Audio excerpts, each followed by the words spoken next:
Nirvana Sutra. Translated into English by Kosho Yamamoto. 1973 from Dharmakshema's Chinese version.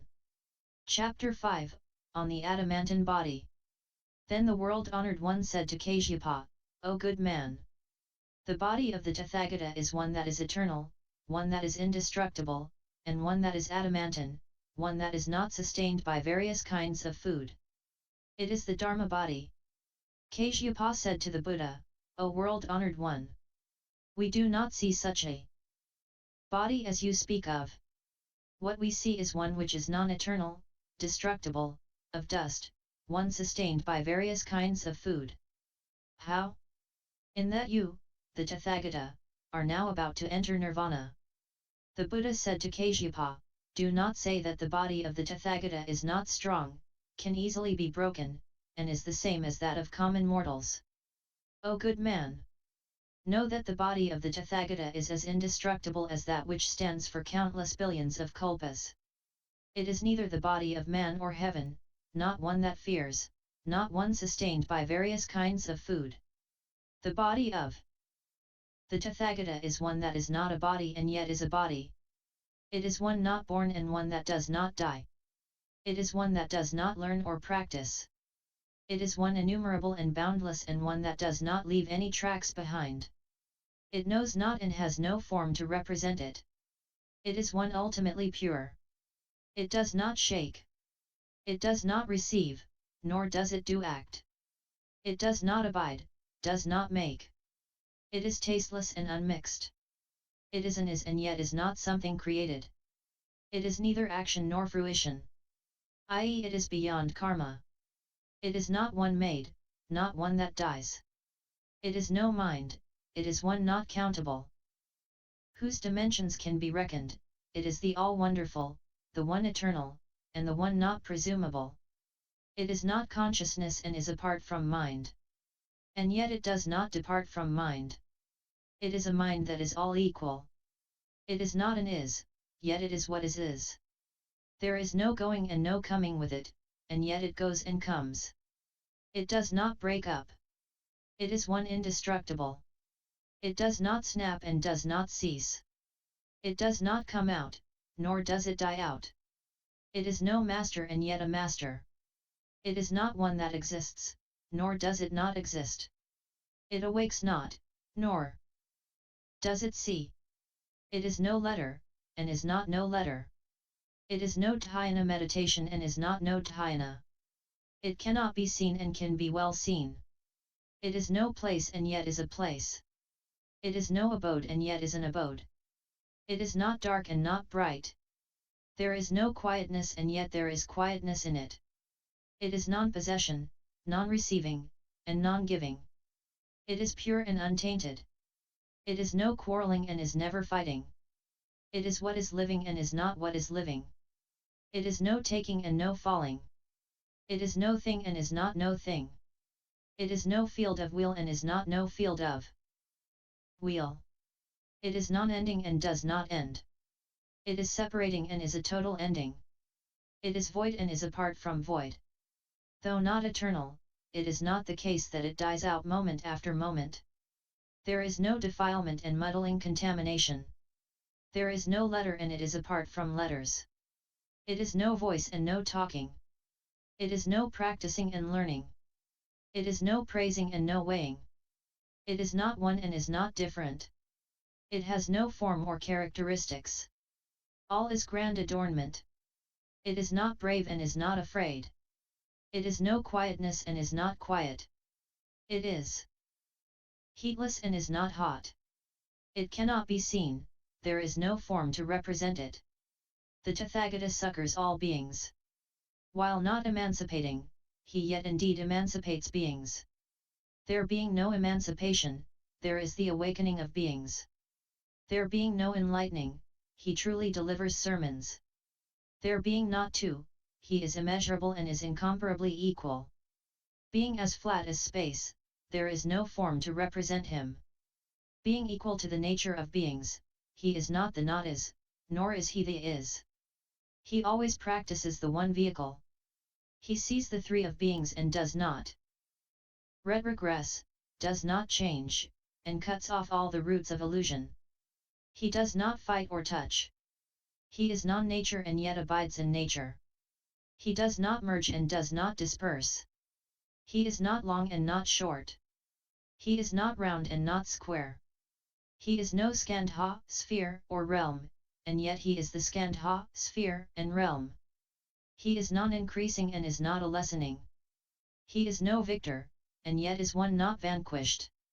The body of the Tathagata is perfect in such innumerable virtues. There is none that he knows. None not known. There is none that is seen and none that is not seen. It is not that there is any creating and not that there is no creating. It is non-world and is not non-world. He does not do and is not non-doing.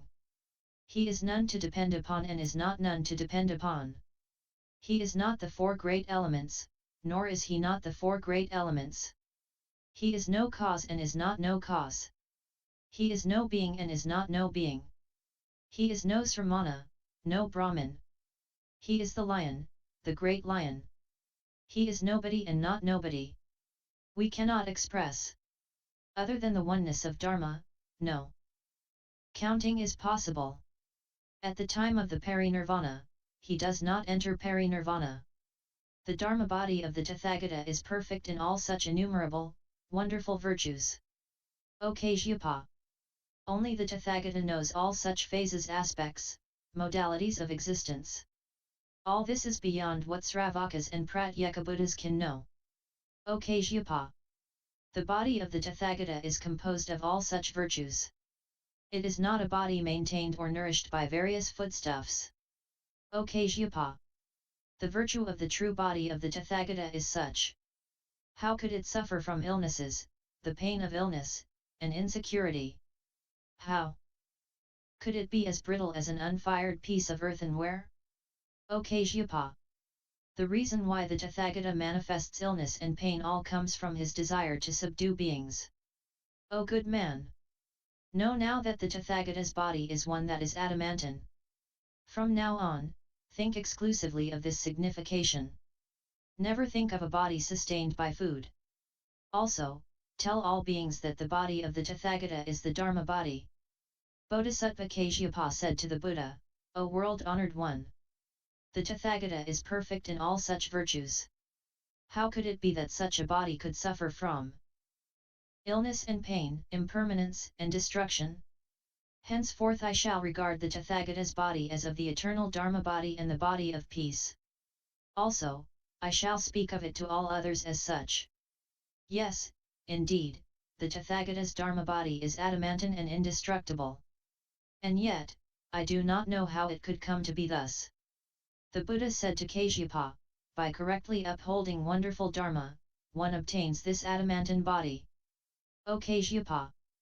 As I have in the past well guarded Dharma, I am now blessed with perfecting this adamantine body, which is eternal and indestructible. O good man! One who upholds wonderful Dharma does not receive the 5 precepts and practice deportment, but protects with the sword, bow, arrow, and halberd those bhikkhus who uphold the precepts and who are pure. Bodhisattva Kasyapa said to the Buddha, O world-honored one! If a bhikkhu is unprotected, living alone in the open, in a graveyard, or under a tree, I say that such a one is a true bhikkhu. Any bhikkhu whose eyes turn to protection is, we may know, a bogus priest. Buddha said to Kasyapa, do not say bogus. There may be a bhikkhu who goes where he will, satisfies his personal needs, recites sutras, sits, and meditates. Should anyone come and ask about the way, he will bestow sermons. He will speak about giving, observing the precepts, virtuous acts, and say that one should desire little and be satisfied. But he is not able to raise the lion's roar of the doctrine, is not surrounded by lions, and is not able to subdue those who do evil. Such a bhikkhu cannot realize his own profit, nor is he able to assist others. Know that this person is indolent and lazy. Though he may well uphold the precepts and stick to pure actions, such a person, you should know, can do nothing. Or there may be a bhikkhu whose utensils may be full. And he upholds the prohibitive precepts, and always utters the lion's roar, and delivers wonderful sermons on such as the Sutras, Gaya, Vyakarana, Gatha, Udana, Itavartika, Jatakas, Vapulya, and Adbhuta-dharma. He thus expounds these 9 types of Buddhist sutras. He bestows benefit and peace upon others. Thus he says, prohibitions are given in the Nirvana Sutra to Bhikkhus which say that they should not keep menials, cows, sheep, or anything contrary to the prohibitions. Should bhikkhus keep such defiled things, they must be taught not to. The Tathagata has stated in the sutras of various schools that any bhiksu who keeps such things must be corrected, just as kings correct bad acts, and must be driven back into secular life. When a bhiksu raises such a lion's roar, anyone who breaks the precepts, on hearing this, will get all angry and harm this priest. If this person dies as a result of this, he is to be called one who upholds the precepts and who benefits both his own self and others. For this reason, kings, ministers, prime ministers, and upasakas protect those who deliver sermons. Any person who protects wonderful dharma should learn things thus. O Kasyapa! Any person who thus breaks the precepts and who does not protect wonderful dharma is to be called a bogus priest. One who is strict in observance of the rules does not gain such a name. O good man! In the past innumerable, boundless, asamkhas of kalpas past, there appeared in this town of Kusinagara a Buddha who was the alms deserving, the all-enlightened one, the all-accomplished one, the well-gone, the all-knower, the unsurpassed one, the best trainer, the teacher of heaven and earth, the Buddha world-honored one, and whose name was Tathagata of joy and benefit augmentation. At that time, the world was white and gloriously pure, rich, and peaceful. The people were at the height of prosperity and no hunger was felt. They looked like the bodhisattvas of the land of peace and happiness. That Buddha, world-honored one, stayed in the world for an innumerable length of time. Having taught the people, he entered Parinirvana between the twin sal trees. The Buddha having entered Nirvana, the teaching remained in the world for countless billions of years, and in the last part of the remaining years the Buddhist teaching had still not died. At that time, there was a bhiksu called Enlightened Virtuous, who upheld the precepts well and was surrounded by many of his relatives. He raised the lion's roar and preached all the 9 types of sutras. He taught, saying, do not keep menials, men or women, cows, sheep or whatever might go against the precepts. At that time there were many bhiksus who were acting contrary to the precepts. On hearing this, they entertained ill will and came upon this bhiksu, brandishing swords and staffs. At that time, there was a king called Virtuous. He heard of this. To protect Dharma, he came to where the bhiksu was delivering his sermons and fought against the evildoers so that the bhiksu did not suffer. The king, however, received wounds all over his body. Then the bhiksu, Enlightened Virtuous, praised the king, saying, well done, O king! You are a person who protects wonderful Dharma. In days to come, you will become the unsurpassed utensil of Dharma. The king listened to his sermon and rejoiced. Then he died and was born in the land of Buddha Akshobhya and became his foremost disciple. The subjects of this king, his relatives and soldiers were all glad and did not regress in their bodhicitta resolve to gain enlightenment. When the day came to depart the world, they were born in the land of Buddha Akshobhya. At the time when wonderful Dharma is about to die out, one should act and protect Dharma like this. O Kasyapa! The king at that time was I, the bhiksu who delivered the sermon was Buddha Kasyapa. O Kasyapa! One who guards wonderful Dharma is recompensed with such incalculable fruition. That is why I today adorn my body in various ways and have perfectly achieved the indestructible Dharma-Body. Bodhisattva Kasyapa further said to the Buddha, O world-honored one! The eternal body of the Tathagata is one carved in stone, as it were. The Buddha said to Kasyapa, O good man! For that reason, bhiksus, bhiksunis, upasakas, upasikas should all the more make effort and protect wonderful Dharma. The reward for protecting wonderful Dharma is extremely great and innumerable. O good man! Because of this, those upasakas who protect Dharma should take the sword and staff and protect such a bhiksu who guards Dharma. Even though a person upholds the precepts, we cannot call that person one who upholds Mahayana. Even though a person has not received in formal ceremony the 5 precepts, if he protects wonderful Dharma, such a one can well be called one of Mahayana. A person who upholds the wonderful Dharma should take the sword and staff and guard bhiksus. Kasyapa said to the Buddha, O world-honored one! If all bhiksus are to be accompanied by such upasakas with the sword and staff, can we say that they are worthy of the name, or are they unworthy of such? Or is this upholding the precepts or not? The Buddha said to Kasyapa, do not say that such persons are those who transgress the precepts. O good man! After I have entered Nirvana, the world will be evil-ridden and the land devastated, each pillaging the other, and the people will be driven by hunger. At such a time, because of hunger, men may make up their minds, abandon home and enter the Sangha. Such persons are bogus priests.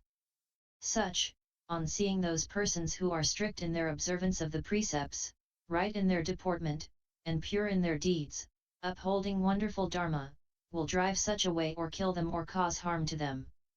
Bodhisattva. Kasyapa said again to the Buddha, O world-honored one! How can all such persons upholding the precepts and guarding wonderful Dharma get into villages and castle towns and teach? O good man! That is why I allow those who uphold the precepts to be accompanied by the white-clad people, lay people, non-monks with the sword and staff. Although all kings, ministers, rich laymen, Grapati and upasakas may possess the sword and staff for protecting Dharma, I call this upholding the precepts. You may possess the sword and staff, but do not take life. If things are thus, we call this first-hand upholding of the precepts. Kasyapa said, anyone who protects Dharma abides in right view and widely expounds the Mahayana Sutras. He does not carry the bejeweled parasols of royal persons, oil pots, unpolished rice, or fruit and seeds. He does not approach a king, minister, or the rich for profit. He does not flatter the Danapatis almsgivers, and is perfect in deportment, and crushes down those who transgress against the precepts and who do evil. Such a person is called a teacher who upholds and protects Dharma. He is a true good teacher of the way, Kalyanamitra, a good friend. His mind is as expansive as the sea. O Kasyapa! Should there be a bhiksu who speaks about Dharma for profit, the people and his relatives will also follow his example and greedily seek profit. This person thus spoils, does harm to people. O Kasyapa! Of priests there are 3 kinds, 1. The precept-breaking, mixed-up priest, 2. The ignorant priest, 3. The pure priest. The precept-breaking mixed-up priest can easily be broken spiritually injured, whereas the precept-observing priest cannot be broken just by profit. How is one a precept-breaking mixed-up priest? A bhiksu may be upholding the precepts, but for profit he sits, stands up, goes and comes with precept-breaking people and is on friendly terms with them and does things together with them. This is precept-breaking, hence, mixed up. Why do we call a priest ignorant? A bhiksu may be living in a quiet place, but all his sense organs are not proper controlled, his mind is dark and slow at working. He desires little and begs alms. On the day of admonition and freedom pravarana, he does not teach pure confession to all the people, seeing many people breaking the precepts, he does not teach them pure confession. Yet he sits with others, talks about the precepts and seeks to be free. Such a one is an ignorant priest. Who is the pure priest? There is a bhiksu, a priest whom 1,000 billion maras cannot break. Now, this bodhisattva is pure in his nature and can train the 2 types of priest referred to above and make them live among those who are pure. He is the unsurpassed great teacher, who protects Dharma well, who well upholds the precepts. He knows well what is light or grave in the keeping of the precepts and adjusts and benefits people. He does not know anything that is not characterized by upholding the precepts. What he knows is what concerns the precepts. What does he do to adjust beings? For example, in order to adjust people, the Bodhisattva always enters a village any time and visits the places where widows and prostitutes live. He lives there for many years. This is what Sravakas cannot do. This is what is called adjusting and benefiting beings. How does he know what is grave? Now, if one sees that the Tathagata admonishes and prohibits something, one should not do it thereafter. Things such as the 4 grave offenses: killing, stealing, committing sexual misconduct, telling lies are what the priest must not do. If, contrary to this, he purposely does such things, this indicates that such a person is no longer a bhiksu, no son of the Shakya Buddha. This is what is grave. What is light? A person commits light ill deeds and is thrice admonished. Then, he stops doing such again. This is light.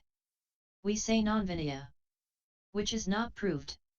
A person praises and says that one may receive and take impure things, and says that one accords with the word, and one does not stop doing this. We say right vinaya, which is rightly responded observed.